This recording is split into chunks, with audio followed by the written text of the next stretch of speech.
Green Bay wants to ban the tush push, and Detroit just simply hates the National Football League. That and more on this week's NFL Squad. You are talking ball with the NFL Squad, sponsored by Gametime.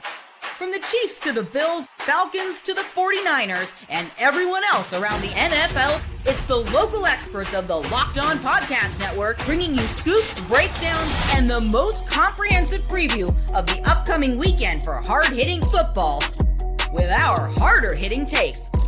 Buckle up, it's the NFL Squad, and we have a seat for you. No hurt feelings allowed. Squad up, you're part of the NFL Squad. Welcome inside this week's NFL Squad. Sit back, grab your favorite drink, and join us as we get ready to discuss another wild week across the National Football League, because it may be the offseason, but there's plenty of stuff going on as all of the new free agents and traded players are meeting their media beats for the first time. The NFL is still behind the scenes churning away, trying to change the game, especially the Detroit Lions, who just apparently hate everything about what the NFL does. We are all part of the Locked On Podcast Network, your team every day, and we want to welcome you into this week's episode. Cody Rourke of Locked On Broncos, as always, joining us here. Alex Clancy of Locked On Cardinals, Mike Debate, Locked On Patriots, Kevin Ostreicher of Locked On Ravens. No cute nicknames for your show this week, Kevin. Thank you. Yeah, absolutely. We are going to start off today's episode talking about NFL rule proposals. This is the time of year that NFL teams get together and they discuss and they present potential rule changes. Of course, guys, the effort to ban the tush push, the Green Bay Packers leading the charge there. Although after the NFC Championship game, perhaps the Washington Commanders, Frankie Lou specifically, should be leading the charge to ban the tush push. Speaking of the Philadelphia Eagles, they want to align the postseason and regular season overtime rules to grant both teams an opportunity to possess the ball in overtime, no matter what happens with the first possession. And they want to make overtime 15 minutes to, presumably give people enough time to have at least two possessions there. And then the Detroit Lions, all they want to do is change everything. They want to eliminate automatic first downs as a penalty for defensive holding or illegal contact. They want to allow for an IR slot in the offseason that would allow an injured player to not count against a 90-man roster. However, that player could not be designated for return. So basically you're talking maybe a receiver who tore pretty much everything, unfortunately, in his knee and may not be playing football for the Houston Texans anytime soon. And they want to reseed the playoffs, what I like to call the Peter Bukowski rule. Unfortunately, he's not here to defend the rule, but basically the theory is everybody gets into the playoffs the same way they always have, division champs, wild cards. But once that is set, if a wild card team has a better record than division champion, that wild card team would then host a playoff game. So, Cody, we'll start off with you, my good buddy. Which of these rules intrigues you the most? Rule changes, I should say, intrigues you the most? Well, in terms of intrigue, I'm a defensive guy, so I might be a little biased here. I played defensive back, and I hate how the game is officiated today for the defensive side of the ball. I feel like there's too many rules and contingencies in place. You can't breathe on an opposing offensive player without there being a flag. I really think in today's NFL, and it's always been part of the game, right? Physicality, especially even playing press coverage, should result in the opportunities being able to get hands on guys. I understand within a certain yard range you want that, but I think that the Lions proposing that the NFL eliminates an automatic first down for illegal contact. I think that's huge because in today's NFL, we're seeing, a lot of man being played, but we're also seeing a lot of zone. So you got to be able to reroute guys with, and I understand you can't tackle a guy, you can't whiplash him or anything like that, but you can reroute, I think, get hands on to impede just a straight line to be able to attack a soft spot of the zone defense. Find a way to make that to where it's not an automatic first down. I think illegal contact, you see drives get extended, maybe make it half the distance or something, but not an automatic first down at that point. I like that one. I think it's a good one. And obviously, I think we'll all share our thoughts on maybe the playoff seeding that Detroit also proposed as well. I thought that was pretty good. But, that's where I'm going to start. Yeah, man, look, I like the fact, and this conversation has happened across multiple seasons for multiple people, that so many defensive penalties are just so much more punitive than offensive penalties. Like offensive penalties, you pretty much always have an opportunity to save your drive. But defensive penalties, I mean, we've seen plays go from like 3rd and 20 to first downs for penalties that happen like 2 yards off the line of scrimmage on a play that resulted in an 8-yard gain and would have led to a punt. Like some of these defensive rules being automatic first downs are absolutely insane. So I'm all in support of that one. For the Philadelphia Eagles and obviously the Detroit Lions. And the entire National Football League obviously is going to benefit from this. Kevin, I want to ask you as well. What one of these other rule changes that stands out to you? Is it the playoff seeding? I mean, the Ravens don't typically have to worry about that, right? But do you think that's a fair rule change? Yeah, that's where I was going to go. And I think it is fair. You kind of look at how the NBA does things now, and it's the same thing where it's the highest record gets the highest seed and so on and so forth. Now, essentially, if you do this, if you're the NFL, divisions become a lot less important when it comes to winning those games for your division title, but it's still important to win your division games. But the thing with that is, I feel like some of the complaints would end up being, oh, well, let's just say the AFC North, or let's say the Browns become this great team, the Bengals, this great team, Ravens, Steelers, and people say, well, oh, the Ravens have to play these 3 awesome teams, and all these teams have to play where, let's say, I don't know, some random division like the NFC South. That's a division that, let's say, they have 4 really bad teams. And all of a sudden, it's like, oh, well, now these teams don't have to play. So if there's one good team in the NFC South, they can just beat up on those other 3 teams, and they get a really high seed in the playoffs. That's not as fair. So I still think it's a thing to do, because we saw with the NFC North last season with Green Bay, Detroit, and Minnesota. You have Minnesota and Green Bay. I think unfairly, Minnesota gets the 5, Green Bay, they have double-digit wins. They don't get a top 4 seed. I think the team should be rewarded for their performance. And yes, sometimes divisions will be good, sometimes divisions will be bad, but I think there's enough parity in what divisions can be year to year where it won't just be top seeds will have that opportunity. Yeah, look, I think if memory serves me correctly, I believe the Buccaneers and the Rams both would have had to travel for their first playoff games. And actually, I think the Washington Commanders would have got one of those home games, which would have helped me greatly. Because I'll tell you what, guys, 4 weeks on the road. The Commanders finished the season in Dallas. 4 weeks in a row on the road. It was exciting, don't get me wrong. But, man, it was exhausting and painful on so many different levels, including my wallet, which none of you care about. Alex Clancy, I want to ask you, though, out of these rules, if there was a rule that hasn't been proposed here that you could propose for the Arizona Cardinals, what would it be? Yeah, I think it has to be centralized around being able to review personal fouls on quarterbacks. It's so disjointed with how things are now. It's like, oh, everyone is 100% correct every time. There's no checks and balances.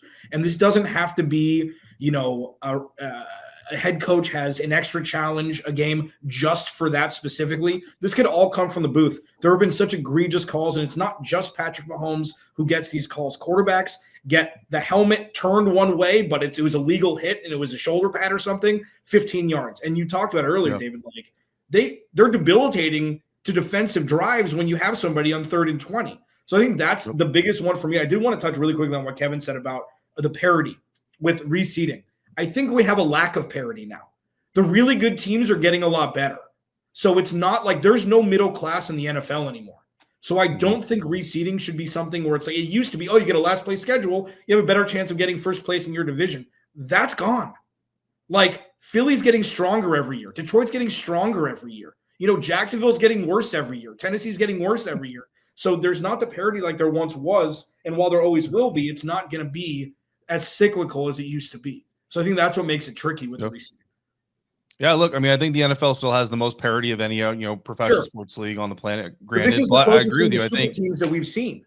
Yeah, I think right now is probably the time where the NFL lacks as much parity as they obviously would like to. So I think it's a very interesting discussion. And and to add to your roughing the passer thing, like not just confirming roughing the passer penalties, but also the ones that are missed. Like let's help out these referees who have all these things to see, and they're humans, so they're going to make mistakes and all these things. I can't remember the specific penalty or the game, so forgive me for that lack of context. But I remember there was a game specific where a penalty happens. It's a big penalty.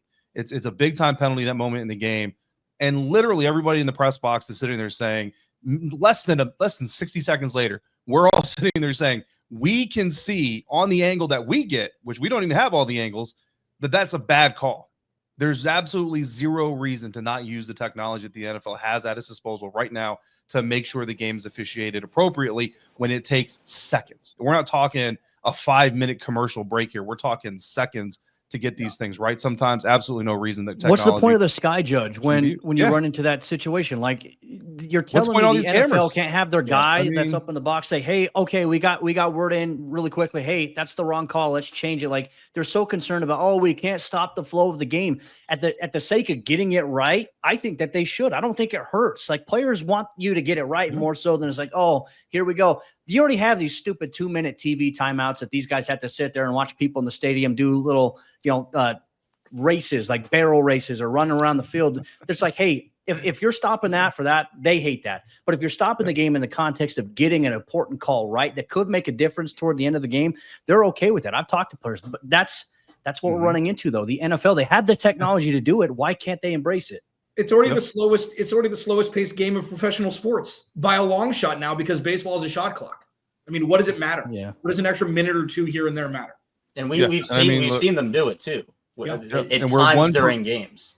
We're one progression away, guys, from having nano cameras in every blade of turf across the National Football League. Bring it. Use all of those advantages to make the game better. Like you said, Cody, every NFL player, they just want to win and lose based on the merits of how they play. They don't want some crazy crap to cause them a loss. And I mean, they'll celebrate the win, they'll take the win or whatever. Remember when Clay they don't Matthews want sent out anything to Roger cause Goodell's them- phone number after the Hail Mary? I love that, man.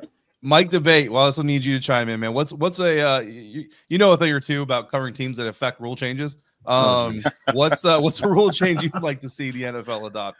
Oh, that's a low blow. The guy that was affecting the rule changes isn't here anymore, David. No, I'm only kidding. Look, and I say that with every bit of reverence to Bill Belichick.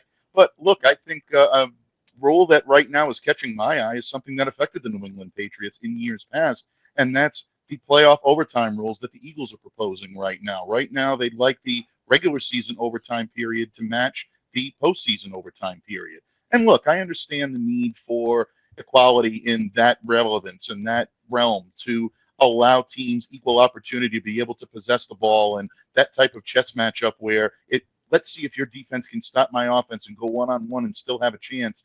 To me, I do think this does skew the balance of competitive equality. I know that's why the Eagles want to go ahead and put this through, but I think the best part of the football game is the end of the game. And I've always been a fan of the end of the game, whether you take your timeouts, how you manage the game, the last 2 minutes, getting the ball back, you try to keep the ball away from the other team, whatever it is. I think that combines all the elements of football. I think when you start handing the ball back and forth and trying to make it a fair way, I guess, of trying to get guys into the end zone, I think it takes away from that a little bit. So I look at that, of course, team that I cover has been on the fortunate end of that more often than not. I point to Super Bowl 51. I point to the playoff matchup against the Kansas City Chiefs. I understand there are teams out there that feel they didn't get their extra shake, but if you can't get the job done within 60 minutes, there's got to be some sort of, accountability for that. And I think the more these rules are put in place, I think it takes away some of that accountability.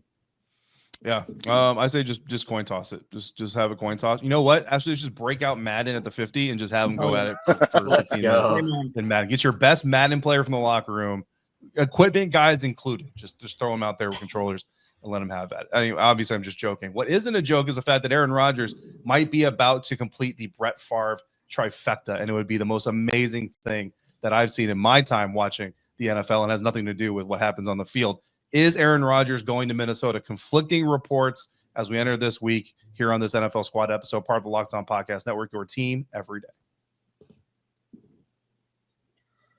Today's NFL Squad Show is brought to you by our friends over there at Upwork. And scaling your business requires the right expertise at the right time. With Upwork, you can find specialized freelancers in marketing, development, design, and more. Experts ready to help take your business to the next level. Upwork gives businesses flexibility by connecting them with top freelance talent across multiple industries, including IT, AI, web development, and marketing. Whether you need extra hands for a project or if you're looking for a long-term partner, Upwork makes hiring simple and affordable. Plus, it's important in today's age to find the right talent. If you need help with a marketing campaign, Upwork can connect you with a freelance expert who delivered incredible results. Plus, their hiring process is fast and it leads to easy hiring, where posting a job is free and simple and within a day with multiple qualified candidates to choose from. So visit Upwork.com right now and post your job for free. That's UPWORK.com,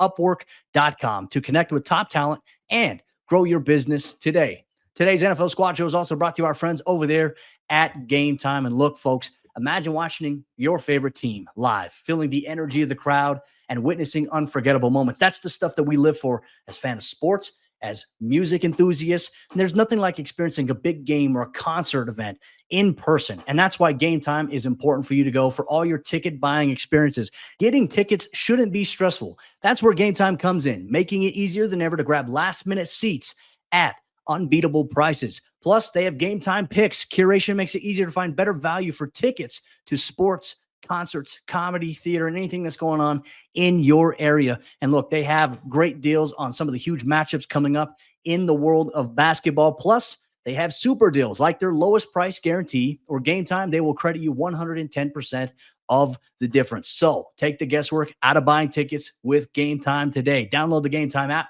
create an account, and use code LOCKEDONNFL for $20 off your first purchase. That's LOCKEDON NFL for $20 off. Download Gametime today.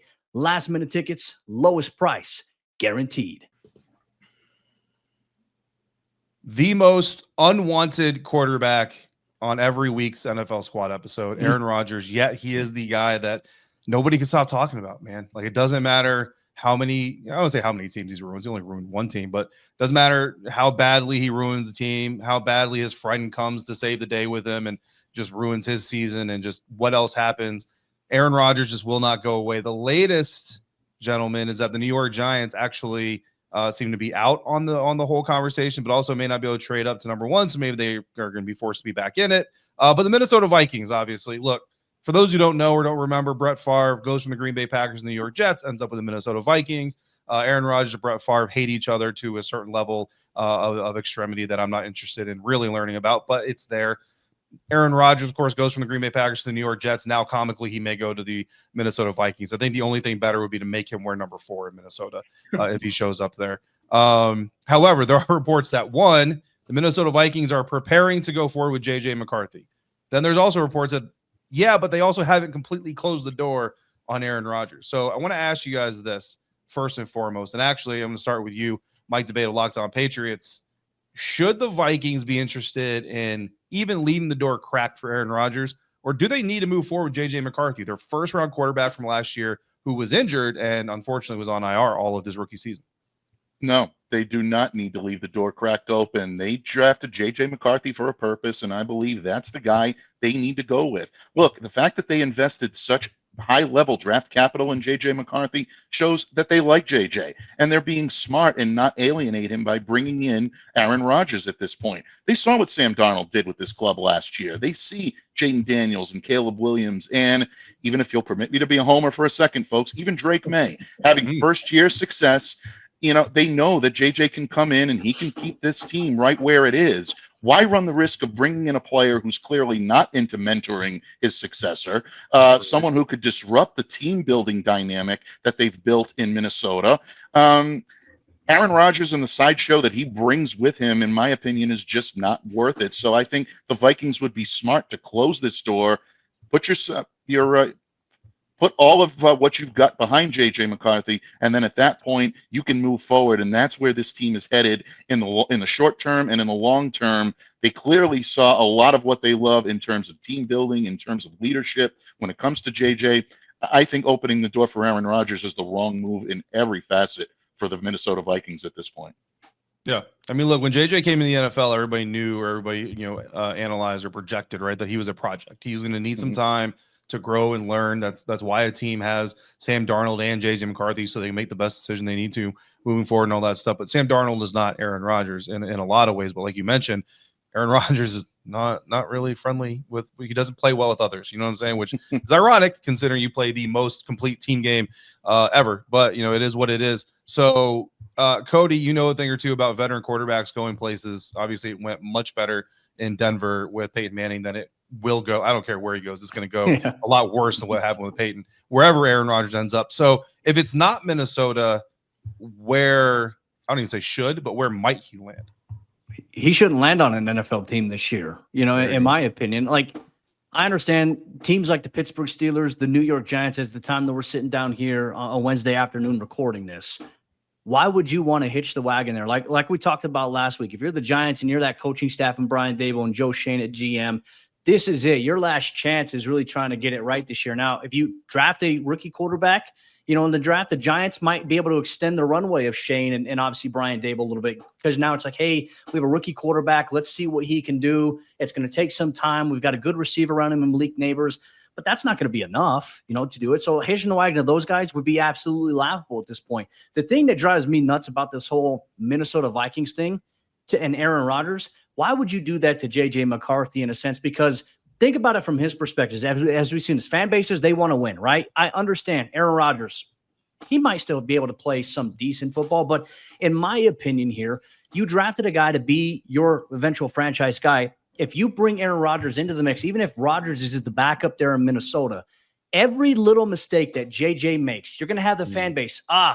I don't want, I'm not liking what I'm seeing. Let's go with Aaron Rodgers. You're going to impact and ruin his development. You can shoot his confidence down. I mean, this is a guy we already know. JJ McCarthy has a very, very intense grounding routine before every single game to get him in a spot, a good headspace.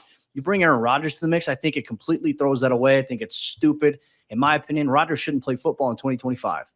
Yeah, listen, man. When the Giants come up in this conversation, actually, I was more scared about Matt Stafford potentially going to the Giants. But even Aaron Rodgers, as much as I poke fun, as much trash as I talk about, just because he's very trash talkable. The thought of Aaron Rodgers with Malik Neighbors and perhaps Travis Hunter and Tyrone Tracy with that Giants defense, like that's actually not terrible. If it's Madden, right? It's not terrible. There's another Madden reference. We should get paid.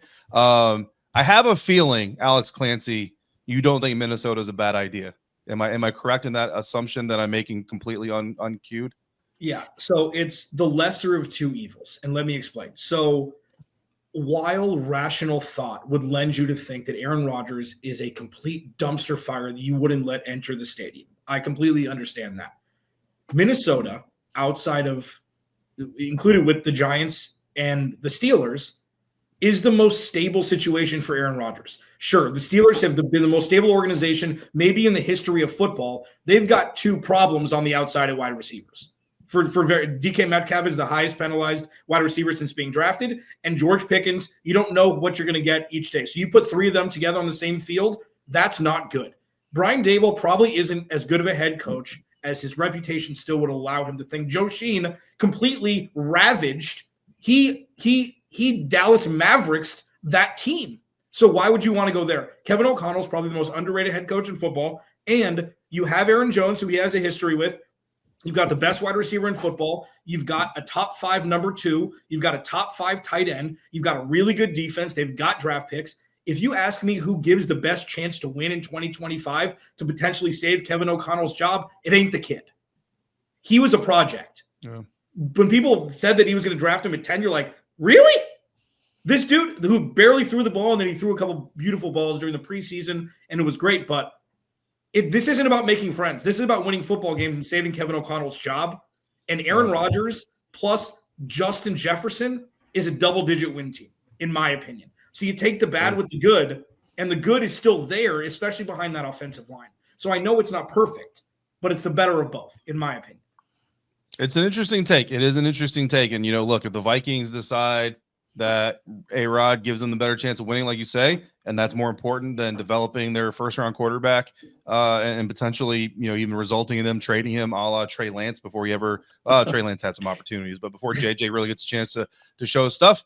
I mean, look, perhaps that's the outcome that comes. We will all be watching that on the edge of our seats, of course. Look, Kevin, I'm not going to make you talk about this conversation. You've been living and basking in the glory of Lamar Jackson all these years. So I am going to ask you when we come back to talk about the fact that Lamar Jackson not going to be part of quarterbacks too. Instead, possibly the most boring lineup of quarterbacks to ever be filmed for a Netflix documentary. We'll talk about that coming up next on this week's NFL Squad, part of the Locked On Podcast Network, your team every day. The NCAA tournament is here, and so is the Bracket Breakdown. Locked On Podcast Network and Amazon Fire TV channels are teaming up to deliver NCAA tournament coverage like never before. Watch studio shows featuring former players and Locked On's local experts as they guide you through every upset, buzzer beater, and bracket matchup. Stream it all for free on Amazon Fire TV channel. Search Bracket Breakdown to see it all for free. It's your team every day. Back now to wrap up this week's NFL Squad episode with the announcement that Netflix is going to be doing another quarterback docu-series following 3 NFL quarterbacks around the 2024 NFL season. And we are going to see all the drama that unfolds behind Jared Goff of the Detroit Lions, Joe Burrow of the Cincinnati Bengals, and Kirk Cousins of the Atlanta Falcons. Listen, no disrespect to any of these guys, but the combined personality between those 3 guys equals Taylor Heineke, I believe. So that's to say, I don't cover any of these quarterbacks. I'm not going to be watching this series. Sorry, Netflix. It's not my job to pump your product. Kevin Ostreicher, Locked On Ravens. Lamar Jackson, not on this list. Is that more a Netflix decision, more a Lamar Jackson decision? And how much do you hate this lineup, or am I just off base here? No, I mean, for Lamar, it's definitely more of a Lamar decision, I'm sure. I mean, Lamar is not one to go and do these things. He's not, even media-wise, he doesn't really do a ton of interviews. He's kind of more on the private side of things. So, if he was approached by Netflix and asked to do this, I'm sure he probably declined, which is a surprise to nobody here in Baltimore. And it kind of is what it is. But I think you're right, David, where it's like the Joe Burrow drama or whatever that would have entailed would have been the Jamar T. Higgins situation. That's already resolved. I mean, I guess you can do kind of the aftermath of that. With Kirk Cousins, I guess the draw is, will he get traded or not? But what if he's just sitting on Atlanta's bench and nothing happens with that? And I guess they're kind of betting on him going somewhere or having a situation unfold. And then for Jared Goff, it's kind of like, yeah, the Lions are good. They had a disappointing end of the season, but are there other storylines that you can kind of forge from that? I guess there can be. I mean, I just wish they would have put a camera with George Pickens and followed him around all off season. That's what I would want. Well, so Cody, before we went live or before we hit record, I think it was Cody. It was either Cody or Alex mentioned or drew the connection between the last time Netflix did this quarterback docuseries. They had another Falcons quarterback, Marcus Mariota, who I love, by the way. I've gotten to know Marcus here in Washington. Great dude. Super happy that he's back. Can't wait to see him in person again. However, that season did not go well for him in Atlanta. And here's Kirk Cousins, Atlanta. I mean, look, Michael Penix Jr., if you're hearing this, or agent or family or friend or someone who just has him on Twitter, do not do this series. Do not ever do this series. But I do think, because I'm going pretty hard at Netflix, I think there is a point here to be made that I was going to say, what do they ever do to you, do this, and the teams have to agree to do. I just like talking trash. The teams and the players have to agree to do this. So, just because your favorite quarterback isn't on here doesn't necessarily, because like Jaden Daniels, there's no way, even if they asked, no way he was going to do this either. So, there's a limit of who's available and who's willing. Cody, I do want to ask you this though. Of the 3, and actually, no, let me stop real quick. Did we see Jared Goff on something? Wasn't it Hard Knocks maybe? Like he was mini golfing with his girlfriend. Yeah, it was with the Rams. Be wife. Yeah, when it was with the Rams. That was boring. boring. Mini golf. Anyway, like a little mini putt shack thing outside of his house. Yeah, that was more boring than unsalted popcorn. All right, but Cody, let me ask you this: if not quarterbacks with this lineup, what else could Netflix have tried to do? Oh, go with cornerbacks. Go with the defensive position. I think cornerbacks or defensive linemen, those guys have personalities. And I felt like in the cornerback game, it would have been fun for them to follow around Pat Surtain, Derek Stingley. Would you want to follow around Sauce Gardner? I mean, obviously, I think that would have been appealing, but I would have tuned in for that because these guys talk the most trash. Though I would say Pat Surtain doesn't talk trash really. He's really a quiet guy. But Stingley would be an energetic personality. Sauce Gardner certainly would be in that regard too. Defensive line, those guys have the best personalities. I feel like on any team, you always have the funny guys there. I just don't find the appeal. Like I think Joe Burrow will be great in this. I'm not really interested in hearing about Kirk Cousins. We already got to see Kirk Cousins already in this show. We got to learn a lot about Kirk. I don't really care too much about Jared Goff. Like, what are we going to learn about Jared Goff that we don't already know? Like, I understand teams have to agree to it, but there have been Josh Allen. Would Josh Allen have agreed to it? Maybe, maybe not. I know Lamar would have been a polarizing figure, but for me, this just doesn't move the needle. And I understand you got to do it, but there's better options out there. Unfortunately, not a big fan of this. And I think Joe Burrow is probably going to steal the show, but I think this will probably underperform in terms of how people view it. Yeah, I mean, Joe Burrow, especially with the Bengals season going to get a little bit behind the scenes with him and all that stuff. Maybe that could certainly be interesting as well. Again, the teams also have to approve what gets aired and what doesn't, and all that. So that there's that little bit of a. John Payton would never allow it. Jared Goff. I mean, of all the white guys doing big things in Detroit, he's the least of them that I want to see on my Netflix screen. Alex Clancy, you got any other ideas for what Netflix could do for these series? Yeah, tight end you, baby. I mean, they're like the wrestlers of the NFL. Like the crazy part about them, like George Kittle does it with a smile because he's so good at football. Like there's a confidence there that's not cocky. It's not. He's a child playing football, and it's the craziest thing. Like you think, even in years past with Gronk and Jimmy Graham at his height, like tight end is like, it's the specimen you need to be to play tight end in the NFL. You're an NBA player, you know, who's playing football, and you're getting tackled by or trying to be tackled by very large men. So I would say that. I mean, and with Kirk Cousins, it's like getting Sam Bradford on with his sized uniform and shoulder pads that Thor wore. Like he never got that right. It's just like I don't get it. But yeah, I think tight end would be super fun. I would love to see Sauce, Marlon Humphrey, all those guys that because I think there's real rivalry between those guys. Like the brotherhood of tight end is there, wide receiver. There's no rivalries anymore really. But with CB, it's who CB won. And I think that would have been fascinating to follow around all those guys too. Yeah, man. And you mentioned Kittle. I mean, Kittle was on the Netflix receiver series. Yeah. I would love to see Kittle again. Yeah. Like do a tight end Netflix and bring Kittle back on. Honestly, you could use the same footage again. I wouldn't even care. I would still watch it. Like that was just entertaining, man. Who would the other tight ends be though? Like Kelsey would obviously be one, but yeah. I mean, I would love from a sentimental standpoint, like Zach Ertz, like the redemption story and all that stuff. Like I don't know how but I don't know if the general NFL audience would love that as much. There's certainly tight ends around there that you could follow around. Bowers, there's more star power in the tight end group than there's been. I mean, Travis Swift. I mean, Travis Swift is a well-known player there in Kansas City. Mike Debate, you got any ideas here? Where should Netflix pivot? And I mean, this quarterback thing is happening, but where should they pivot if they could pivot? I kind of like Alex's thought process of going with tight end. Look, I covered Rob up here for a number of years. Rob Gronkowski is a reality TV show. Anybody that's been around him knows that just take a camera, follow that guy around. You're going to find that. And I do think there are personalities in this league that can step into that. But you want to get guys that are flamboyant. You want that opportunity to tune in week after week. To pigeonhole yourself into a positional group could be problematic. I think if you're going to do that, Cody makes the best suggestion. I think cornerbacks right now are very intriguing. Look, not to play the homer card once again, but Christian Gonzalez doesn't get a whole lot of press for being the type of cornerback that would be must-see TV. I can tell you from speaking to other corners throughout the league, a lot of trash talking that comes out of Christian's mouth. You don't expect it, but it's sneaky. And something like that could be intriguing for fans that don't get a chance to see these guys interact and really that rivalry back and forth. So anything that shows off any bitterness in the NFL, I think would be must-see TV. They got to play the bitter card in order to be able to draw people in. I don't see this quarterbacks 2 class doing that. Joe Burrow, like you said, can put on a masterclass in terms of quarterback play, but I don't see that from the other two right now. I don't think this is going to do as well as Netflix is hoping right now.